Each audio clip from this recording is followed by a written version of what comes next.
we have looked at, RF architectures. Let's look at some key terminologies, because if we have to understand the RF architecture, we have to understand the blocks, different blocks within the architecture. So I'll touch upon few blocks and few terminologies. So first terminology, dB. So you might have heard of this term, decibel. This is very commonly used. So if you're an RF engineer, or if you're talking to people um, in wireless communication or even in wired communication, they talk about power levels or voltages in decibels. Okay. So what is a dB or a decibel? So far in the block diagrams we have seen, you have seen that we have so many different blocks, right? So each different blocks handles power levels, or you can call it voltages or currents. So we need some way of expressing it. So let us start with, let's say, the history of decibel. So I was reading up online. So basically this was a tribute to Alexander Graham Bell. So if you see the BEL at the end, so this comes from Alexander Graham Bell's last name, the Bell. So it was used, but somewhere I think down the line they realized that the unit Bell is not really useful, and they came up with decibel. So what is a decibel or a bell? So if you talk about bell, it is only the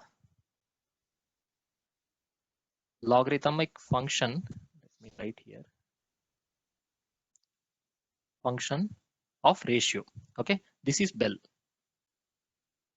So now since we are talking about decibel,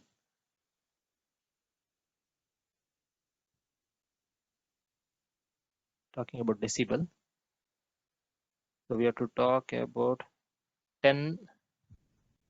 This is 10 multiplication. This is multiplication symbol, log x of 10.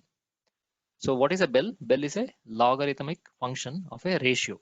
So you're always taking a ratio, and then you take a log of that, and if you multiply by 10, that becomes decibel. So then your question should be, why should we first of all take a ratio, and why should I take a logarithmic function of that, and then why should I multiply by 10? So I told you why we should multiply by 10, because it is a decibel. If you're taking bell, you will not multiply by 10. But the question is, why should I take a ratio? So in communication systems, it's very frequently you will see that so many things are expressed as a ratio. So it could be a ratio of two voltages, it could be ratio of two powers, it could be ratio of two numbers which probably don't have a unit. Okay, so you're talking about, let's say, what is the gain of one system, what is the loss in a system. So we are expressing many such numbers where it is a relative comparison. So you're relatively comparison. So you're talking what is the power in a carrier compared to, let's say, another carrier. Okay, this is a relative comparison. What is the power, transmit power, compared to the receive power? So this is a relative comparison. So you're always doing these kind of relative comparisons. So when you talk about relative comparisons, you're taking a ratio, right? You're taking x by y. So that's why we take a ratio. Now, question is, why should we take a log of that? Ratio is okay. Let's say it is being used in multiple applications. But the question is, why should we take a log of that?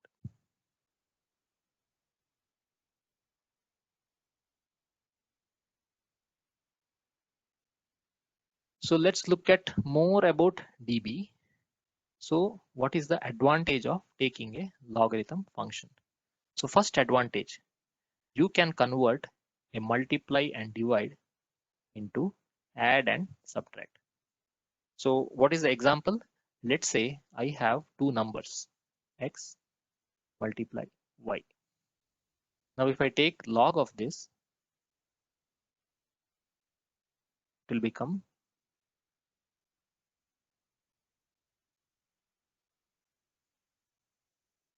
right.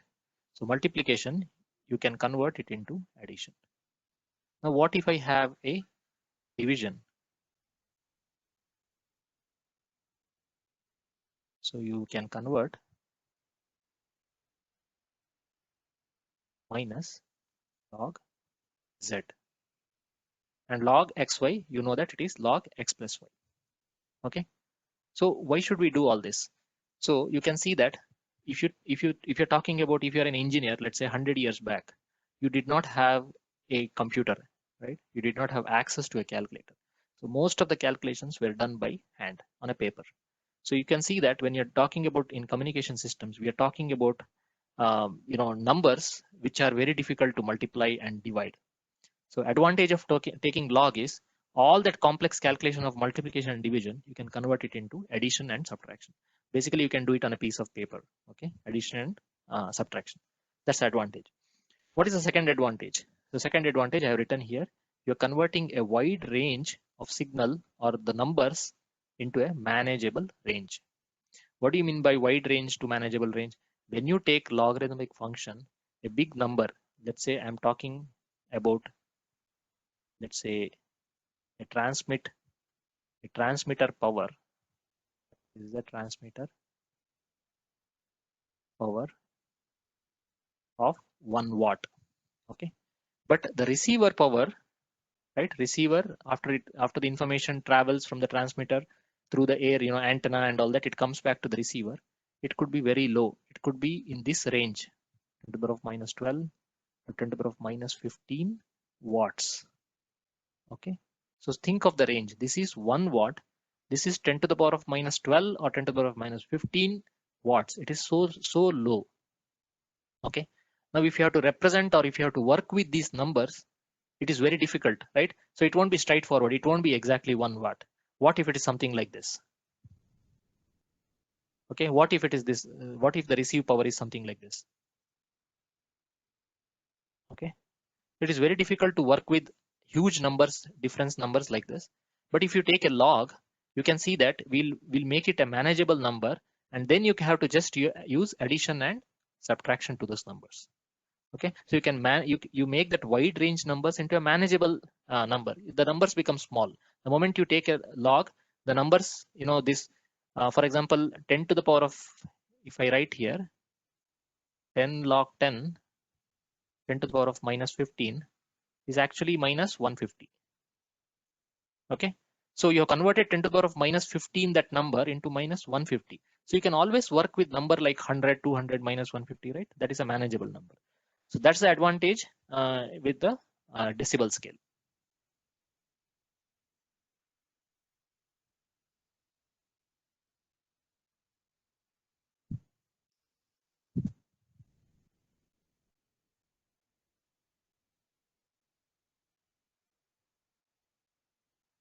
Okay, now if you have studied about filters or for amplifiers, we talk something called as a 3 dB bandwidth.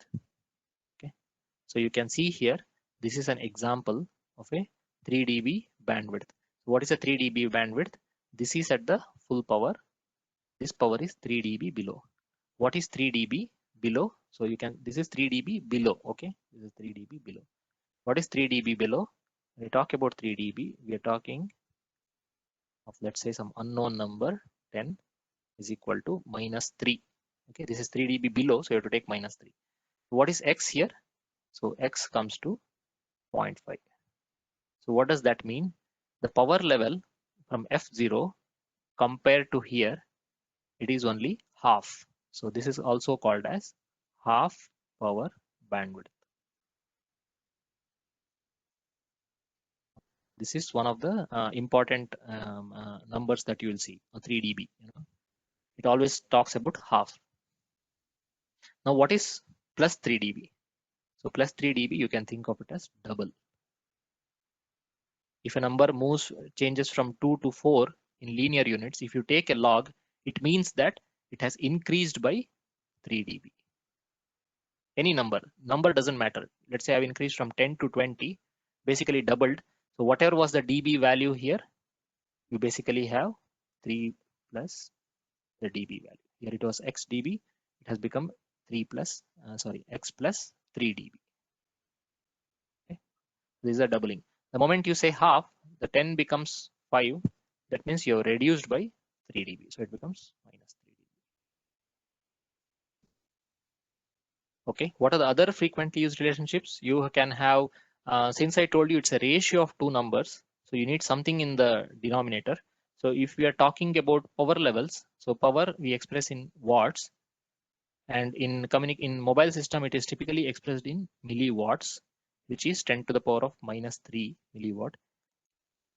So instead of dB to represent power levels, we use something called as dBm. What is dBm? So if you see here, it is a decibel with reference to 1 milliwatt. So how do you represent it? You take 10 log 10, you put your power number, whatever you want to calculate, but the denominator has to be always 1 into 10 to the power of -3. That means this is 1 milliwatt.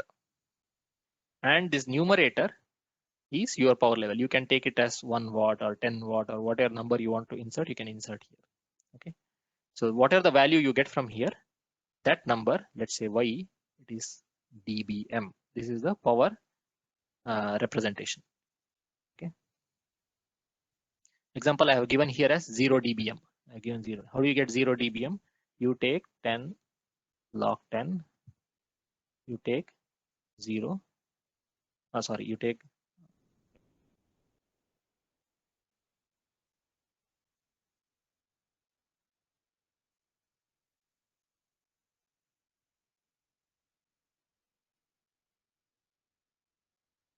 so you take 1 milliwatt divided by 1 milliwatt. Now this is 1. So log of 1 is 0. So you'll get 0 dBm. This is an example. Then there are other references also. Like I told you, it's all a comparison. Decibel with reference to a carrier. So this is a carrier, for example. So if I reference it to that, it will be called as dBc. So if you are reading RF for audio and many such fields like antenna and all this, you'll see a lot of such references to decibel, dBi, dBm, dBc, dBw, dBa, whatnot. Please click on like and subscribe to our channel and click on the bell icon for regular updates.